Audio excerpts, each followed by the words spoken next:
Om Swastiastu. Perkenalkan, nama saya Gusti Ayumadi Anaswandewi dari kelas 12 MIPA 6 nomor absen 4. Jadi, di sini saya akan menjelaskan sedikit apa saja peran bangsa Indonesia di dalam mewujudkan perdamaian dunia.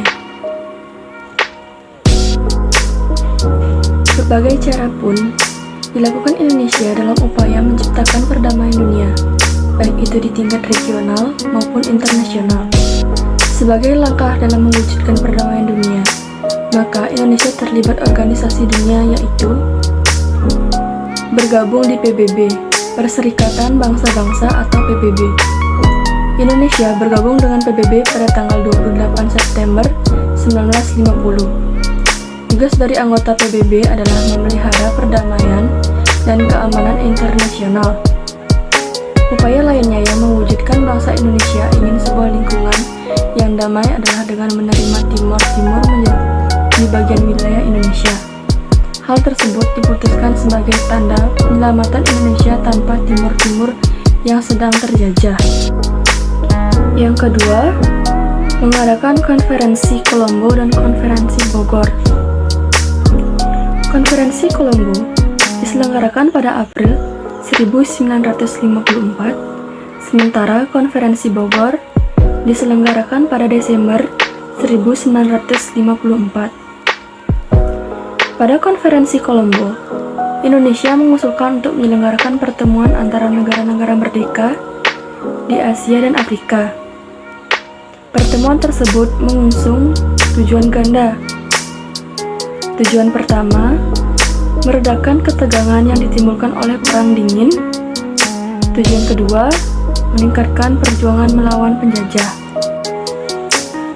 Yang ketiga, menggelar Konferensi Asia Afrika atau KAA.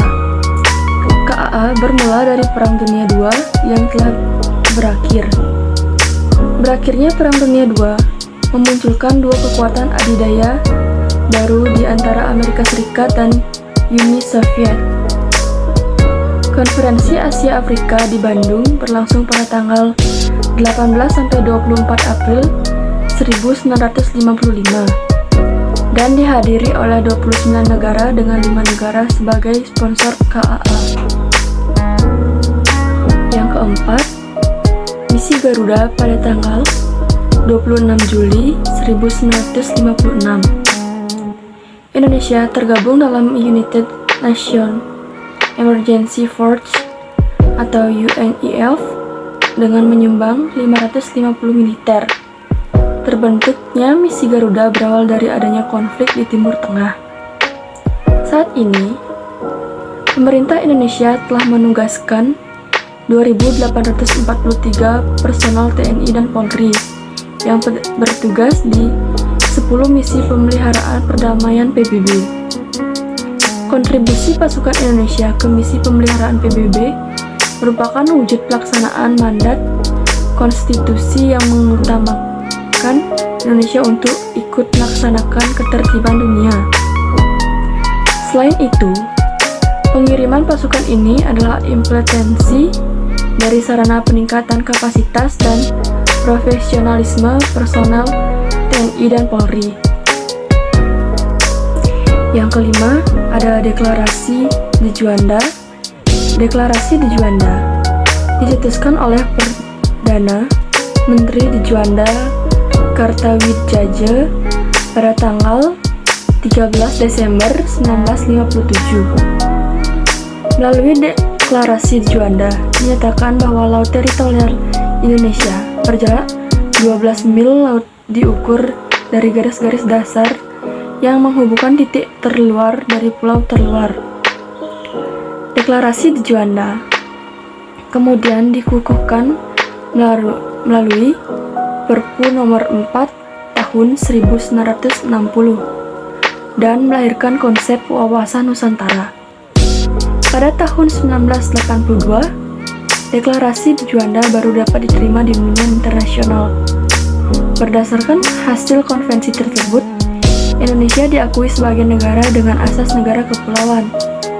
Setelah diperjuangkan sekitar 25 tahun, akhirnya pada 16 November 1994 disetujui oleh 60 negara dan demikian hukum laut Indonesia telah diakui dunia internasional. Yang keenam ada konferensi tingkat tinggi atau KTT. Berawal dari perang dingin antara blok Uni Soviet dan blok Amerika Serikat, maka negara-negara baru saja merdeka seperti India, Mesir, Yugoslavia, dan Ghana. Negara-negara tersebut memprakarsai resolusi untuk mendesak Presiden Amerika Serikat dan Perdana Menteri Uni Soviet. Desakan tersebut bertujuan untuk meredakan ketegangan akibat Perang Dingin.